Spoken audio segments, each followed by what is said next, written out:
Okay, I want to discuss a clip that I found on Twitter the other day of Fox News pundit Trish Regan just going haywire and spewing just disgusting propaganda about the virus that's spreading around the globe at the moment.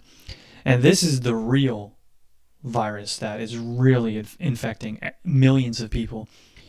This mind virus, this propaganda mind virus that has infected millions of people's minds, that has brought the country into a position that would even allow someone like Donald Trump to become president. This is the main issue. Trump is a symptom of this disease. But let me show you the clip here, and then I'll come back and break down each individual part of it. The curse of hate being leveled at the president is nearing a crescendo as Democrats blame him and only him for a virus that originated halfway around the world. This is yet another attempt to impeach the president. And sadly, it seems they care very little for any of the destruction they are leaving in their wake. Losses in the stock market. All this, unfortunately, just part of the political casualties for them. You know, this is a time to be united, not to be pointing fingers, not to be encouraging hate, and yet what do we see? We see the absolute opposite from the left tonight. Good evening, everyone. I am Trish Regan. The hate is boiling over. Many in the liberal media. Oh, wow. It's so like off the wall, just bananas propaganda. It's like it's hard to keep a straight face and watch it. So let's start with the first claim that she's saying that the left is blaming Trump for the virus. The left is not blaming Trump for the virus. One, if you see one or two or a dozen people saying something, stop painting with such a broad brush and then saying, oh, the entire left is doing this, the left.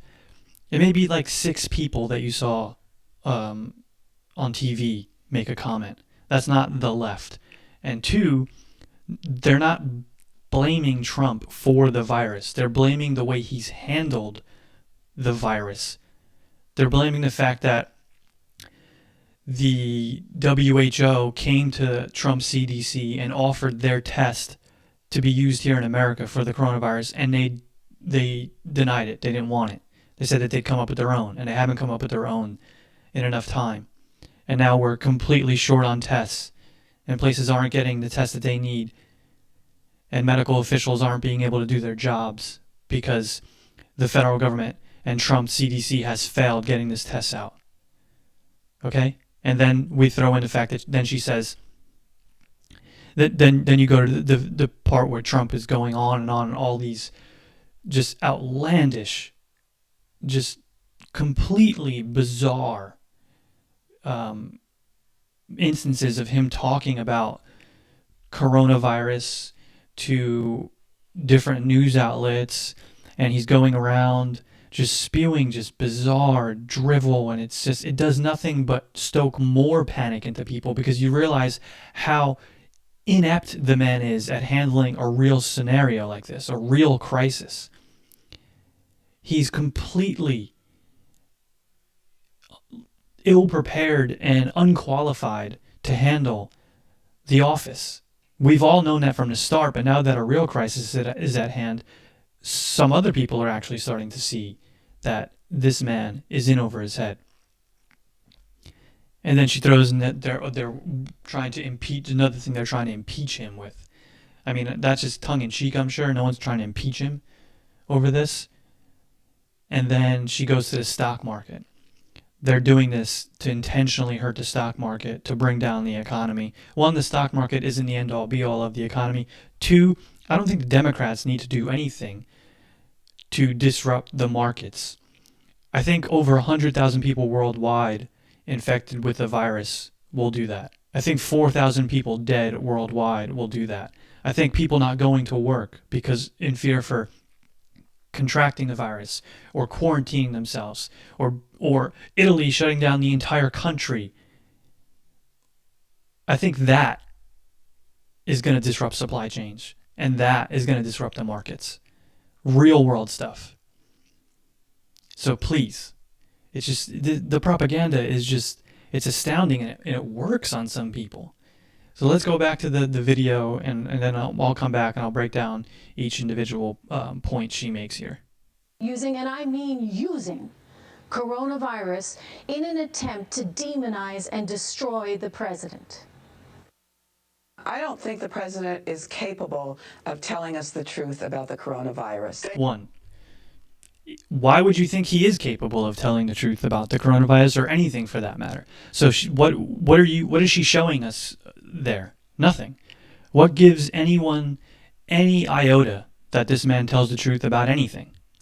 Let's continue. They have no plan. They have no plan. The virus is going to kill Americans regardless of their stupidity. Again, they clearly have no plan. They haven't laid out a plan. Trump appoints a Bible-thumping, anti-science lunatic to oversee the task force. And people are going to die because we're not taking the steps necessary to reduce the spread. I mean, that's just common sense. I mean, people have already died in this country. More people will. Right now looks like they couldn't organize a one-car parade. He is not going to be able to have his rallies, and it is going to psychologically torment him. The president should lead, or else he should get out of the way. Stay on the golf course. This may be Donald Trump's Katrina. Yeah. This is an event that could take down a president. There's no... He may not be able to hold his rallies. Again, what are you showing us? He shouldn't hold his rallies.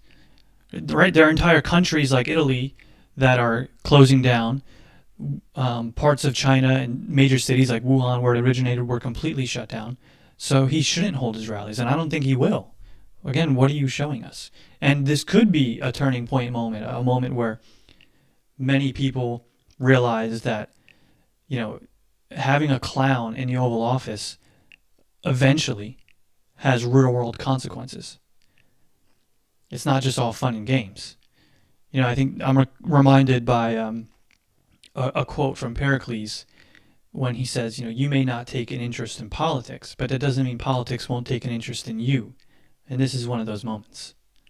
Let's continue. confidence in the president and anything he says or does. I wish he would just be quiet. I mean, Joe's right. Who has confidence that he can handle this situation? Who can say with a straight face, and who isn't completely brainwashed, that they have confidence in Donald Trump handling a crisis like this? You can't. And he should just remain quiet, because everything he's doing is actually causing more panic, because it's clear to anyone who has two brain cells that rub together, when you watch him speak on the matter, he knows nothing about what to do. Let's finish the video and then I'll come back. This is impeachment all over again. And like with the Mueller investigation, like with Ukraine Gate, they don't care who they hurt. Whether it be their need to create mass hysteria to encourage a market sell-off, unlike anything we've seen recently, or whether it be to create mass hysteria in order to stop our economy dead in its tracks. Don't kid yourself. They told us how much they crave a recession as a way to get rid of Donald Trump. Okay, now again, she's using the term they to encompass the entire left when she showed like 6 people make comments. And then she says Ukraine Gate as if it was completely fake, when we know the evidence shows that what he did, and there were even Republican senators who said that part of the Democratic and Schiff's case of the House was proven on the floor of the Senate. They said that, but they still voted to acquit him. It's just, it's insane. It's absolutely insane that stuff like this airs on national television in America, and people just, there are people who eat it up, and it just melts their mind, and it primes the pump for them to go vote for an absolute clown of a man in Donald Trump.